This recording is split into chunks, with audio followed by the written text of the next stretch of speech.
Mr. Field, I hope you're all safe and well, and you're okay with everything you need to do with your online working. So today's lesson online is going to be about your training method for aerobic endurance today. So you've got a success criterion, learning intention. Then I'm going to start off with our do now activity.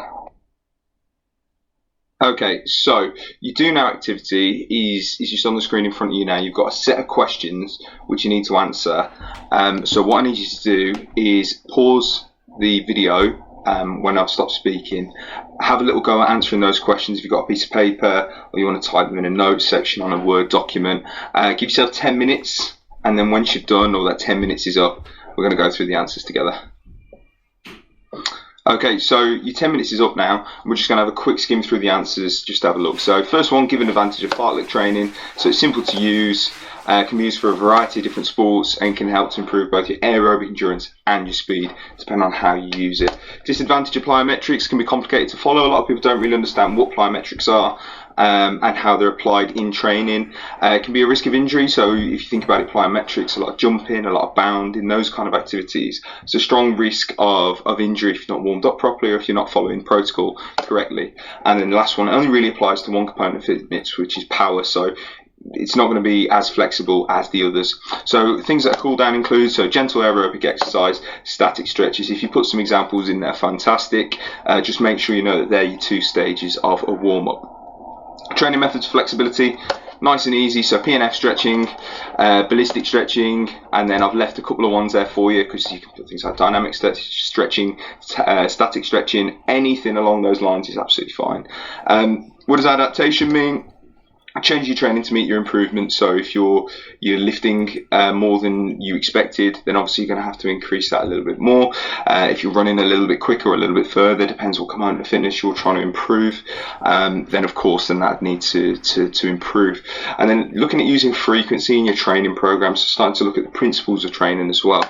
So training more or less often. So for example, increasing your training days from 2 to 3. Your last question is how you're going to formulate an 8 marker. So what I'm going to do on the next slide, I'm going to show you how you can plan it, and then I'm going to leave you guys to have a go at writing that one.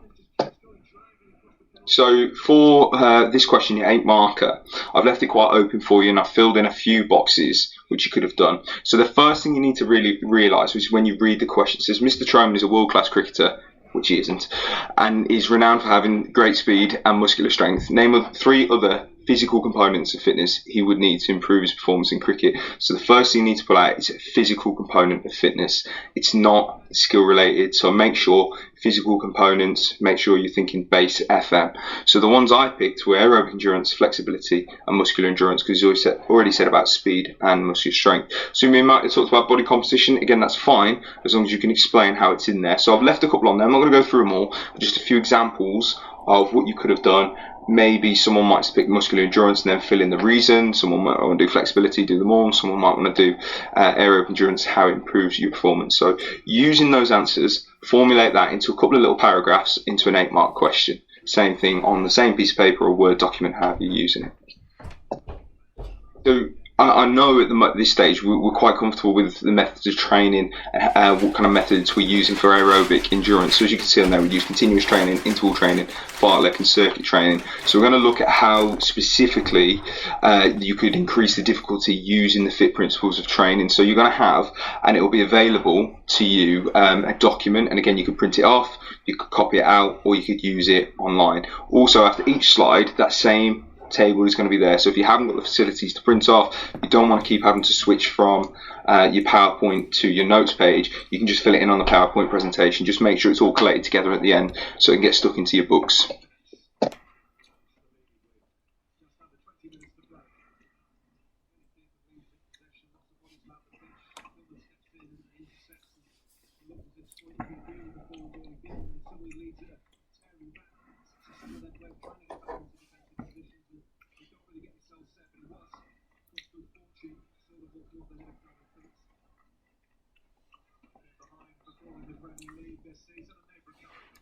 Okay, so the first one we're going to look at is continuous training, probably the most obvious one for aerobic endurance. Obviously, aerobic endurance, we're working for a long period of time. Continuous training, we're going for a steady pace for a moderate intensity for a minimum period of 30 minutes. So have a little think about that. Have a little think about kind of activities that would be involved with continuous training, who would use continuous training, why they'd use it, and then start to fill out that your table from before.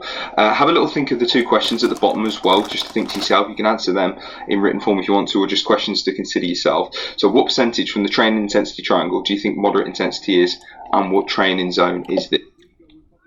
Okay, so then you can see on this slide, just fill in that first column. I've highlighted it in yellow in front of you now, so you know, fill out that. So how could you increase it with frequency, intensity, time and type? Okay, so that's the first one done. So now we're looking at fartlek training. Now, if you think about it, in our Connect Do Now activity at the start, we had a little look at what fartlek training is and why it's used. So just the definition, which is on the page in front of you now, it says this is where the intensity of training is varied by running at different speeds or over different terrain. So maybe varying the surfaces, the area, maybe going uphill, downhill, on flat ground, and the training is continuous with no rest period. So if we're comparing that to your other methods of training, so interval training, for example, they sometimes get confused. Interval training, you'll be working, then having an interval, so a bit of a break. Whereas fartlek training, you keep working, you just change the speed. Similarly, comparing it with continuous training, you literally be going at the same intensity throughout. How with fartlek training, you might be, as you shows on the diagram on the page, you might be sprinting, you might be jogging, you might be walking. You just want to keep going at all times. So again, certainly I know the groups that have been through this already will know that generally it's games players. Little question for you, I want you to think about why games players would use fartlek training. But in terms of the task you need to do for this lesson, just consider how, again, the fit principles could change that, how it could increase and improve training by using and applying the fit principles. So the frequency, intensity, time, type, and have a little consider from the start about what other component of fitness could fartlek training be improving. So what you need to do now, same thing on your table, just in front of you. I've highlighted it in yellow. Go through and just fill in each one of those boxes. Okay, so your third method of training we're going to look at is interval training. Now, I know that last year we did some practicals across all groups on interval training and what it would look like, how it's used. So again, just to read it out to you, it says this is where the individual performs a work period followed by a rest or recovery period. So starting, maybe working quite hard, and then stopping totally for a little break or any kind of rest. Typical work time can vary from jogging for 30 seconds to 5 minutes. Recovery periods can complete a rest, can be walking, light jogging, and typical work intervals for aerobic endurance will be around 60% of maximum oxygen uptake, which is your VO2 max. Your VO2 max, if you're not too sure, it's the absolute most that you can use at one time, so 60% is still quite high. So you see a little example on there, so you can have a warm-up, sprint, recovery, sprint, recovery, sprint. So when you're filling out your table in front of you now, what I want you to do, particularly on the time and the frequency, is think about the stress and the pressure that it's going to be putting on your body physically. How long do you think you could be working for at one time? How often a week do you think that you'd be able to do that? Okay, last but by certainly means no least, you've got circuit training. So with your circuit training, we're all quite comfortable with all done circuit training quite a lot in Corpy. You might have done it outside of school as well. So your definition of circuit training is as follows. This is where different stations or exercises are used to develop aerobic endurance. So there's plenty of other components of fitness that you know from your previous lessons circuit training can improve, but just having to think to yourself how it's going to improve your aerobic endurance. So the station order is important to ensure different muscle groups are used to avoid fatigue. The number of circuits or laps is decided by the performance, so how many times you want to go around. So you can see you've got a little circuit training diagram in front of you. So you might look and think 2-minute stations, you might actually go 1-minute stations, you might go 30 seconds, you might go more times round. It's totally up to you or your coach. So again, your questions, you'll need to add that onto your table, which I'll show you in a moment. But have a little look at the diagram in front of you and name the 5 stations that can be used to develop aerobic endurance. So that can help you when you're filling out your table in front of you now. So going through there again, so how could you improve performance and increase frequency, intensity, time, type? What could you do to improve that?